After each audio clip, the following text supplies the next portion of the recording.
kontak lensa tadi kesebut soft lens, ada Mm-mm. rigid permeable gas contact Kontak lens RGB tadi RGB. ya, kemudian ada RG. ortho K tadi sempat, ada scleral kontak lens ya. Itu ini apa sih? RGP Boleh, itu boleh. hard lens. Hard lens ini jadi dia memang lebih kaku. Kalau soft lens itu kan soft, dipenyet-penyet dia bisa betul-betul mengikuti gitu ya. Kalau hard lens atau RGP dia lebih rigid atau lebih kaku. Kalau misalnya mau gampangnya mau menghilangkan minus atau menghilangkan silindris itu dengan lasik biasanya ya, prosedur lasik. Tapi kan itu prosedur yang dengan Invasif pisau ya. atau surgical. Nah ini yang non surgical atau tanpa bedah, tanpa pisau yaitu ada ortho K.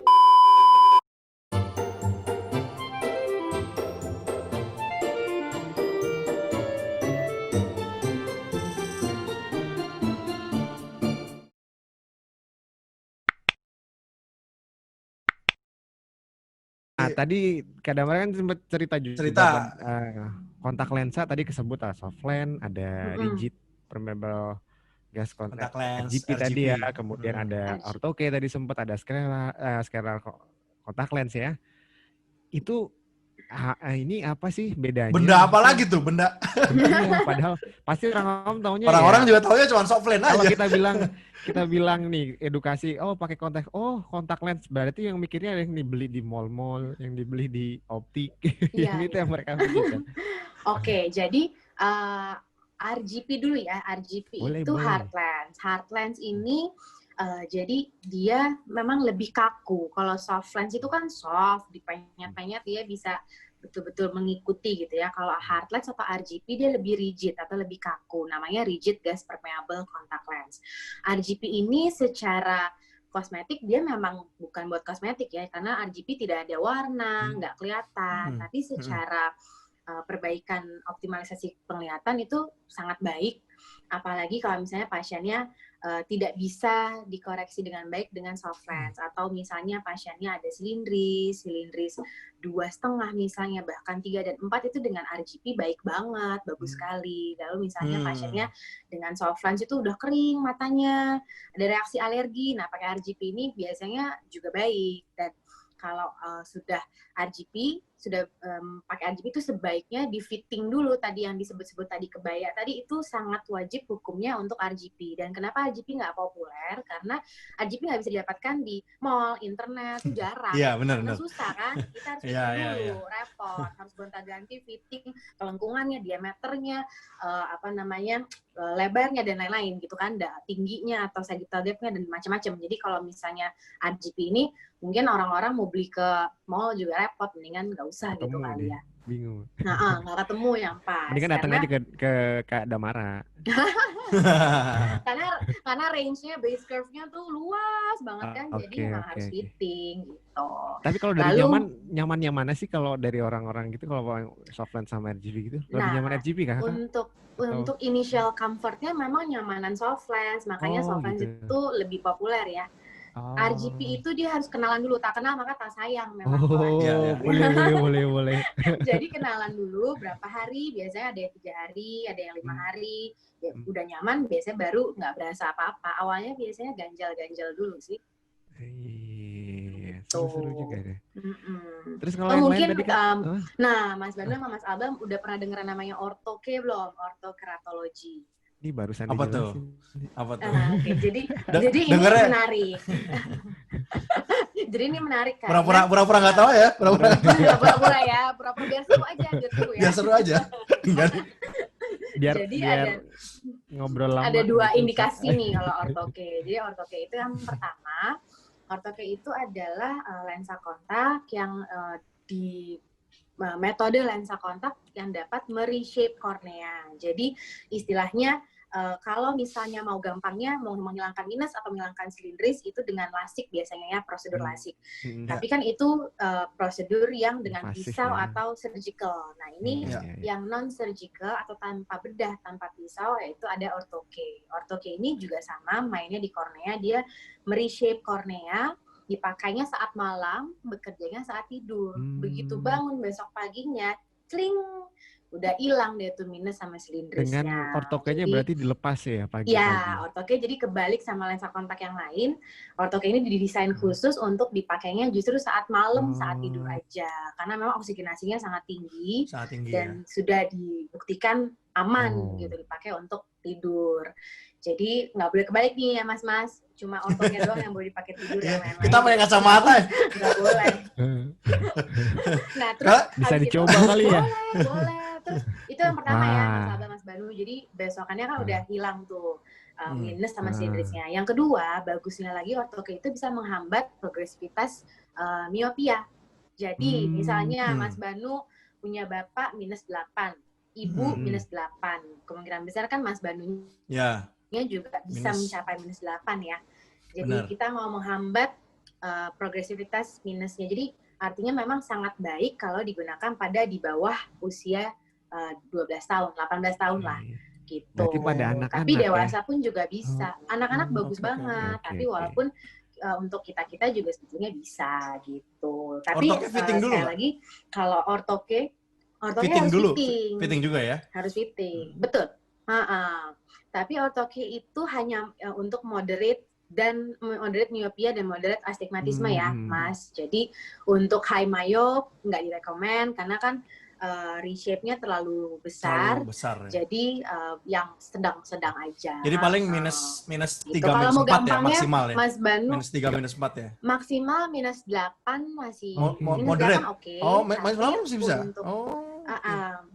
Tapi di atas 8 nggak bisa lagi sih, kadang-kadang tergantung brandnya. Tapi biasanya aku selalu bilang sama pasien paling optimal di bawah minus 6.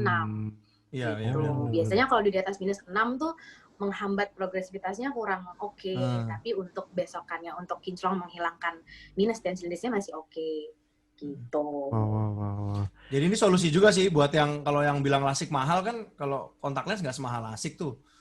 Jadi kan juga solusi juga nggak invasif. Betul, dan pula. Ini kan nggak invasif lagi dan betul, dan ini kan reversible ya mas-mas ya. Jadi benar. Kalau suatu saat misalnya saya mau lasik dok nanti ya boleh aja tinggal lepas ortokenya, kornea akan balik lagi. Kornea kita kan elastis kan.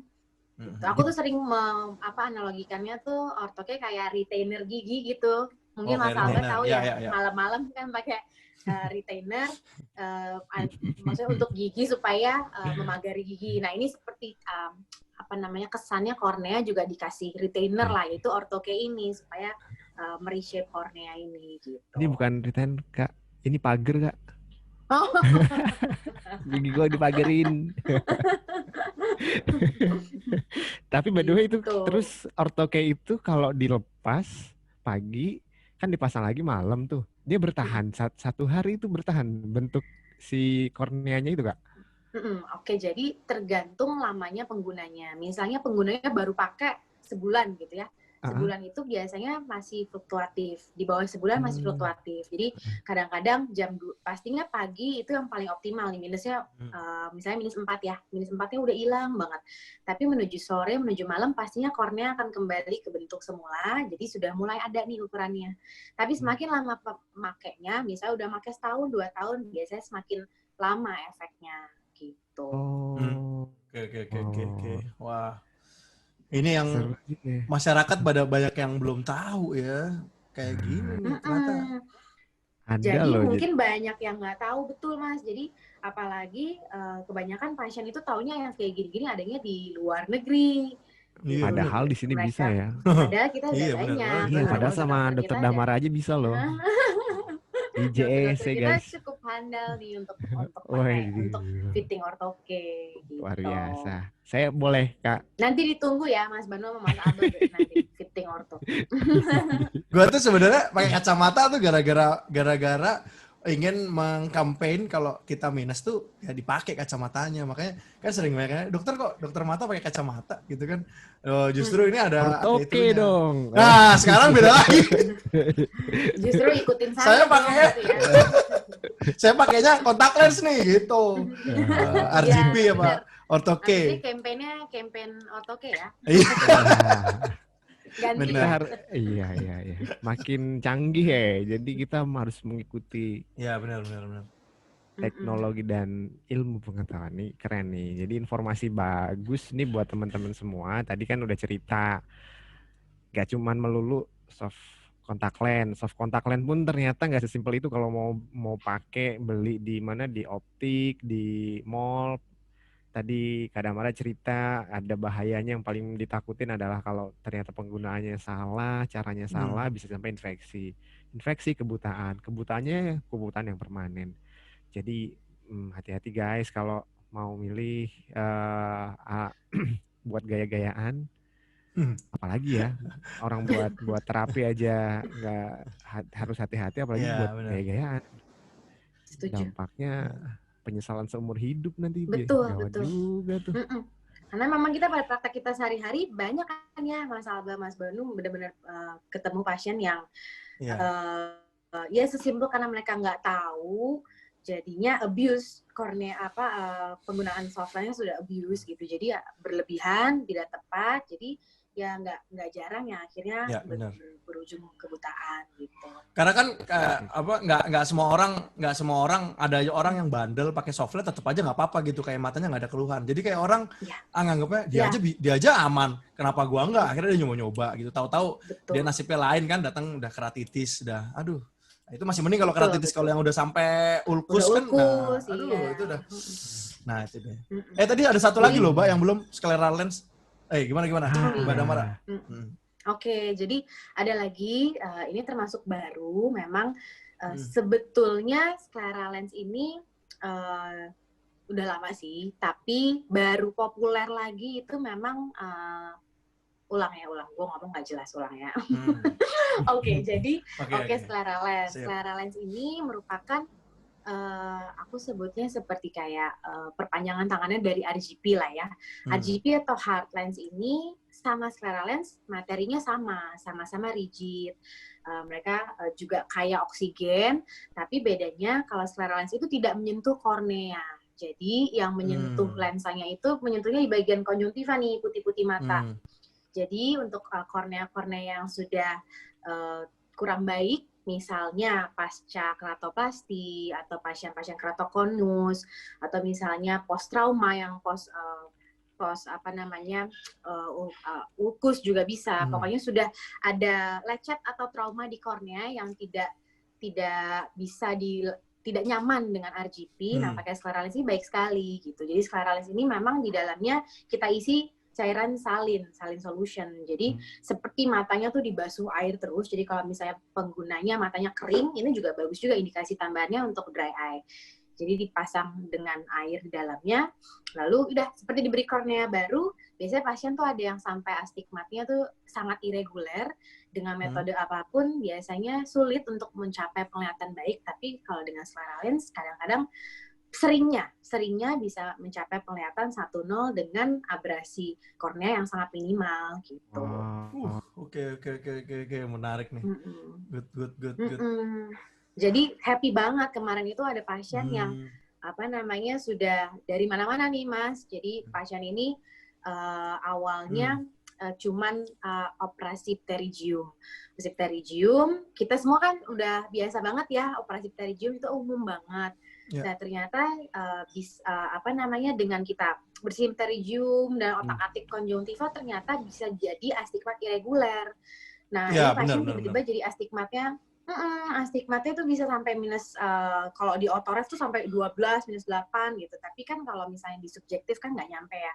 Artinya sempat bingung, dan ada pasien lain juga yang sudah dibilang unexplained visual loss dan lain-lain. Ini aku biar heboh aja ya, artinya banyak pasien-pasien yang kita pikir sudah nggak bisa terbantu lagi, atau bahkan kita anggap one eye, kita anggap ambliopia, nggak bisa ngapa-ngapain, ternyata dengan scleral lens, alhamdulillah, kalau kita nggak lost hope gitu, masih bisa kita fitting, tahunnya ternyata bisa baik, bisa 100% penglihatannya di luar dugaan juga. Wow, oke. Gitu. Jadi dia itu ya, ada lensa, si cairannya itu yang jadi lensanya ya? Ya, jadi cairannya ini, air itu kan bagus ya untuk cairan. Ada powernya gitu lah.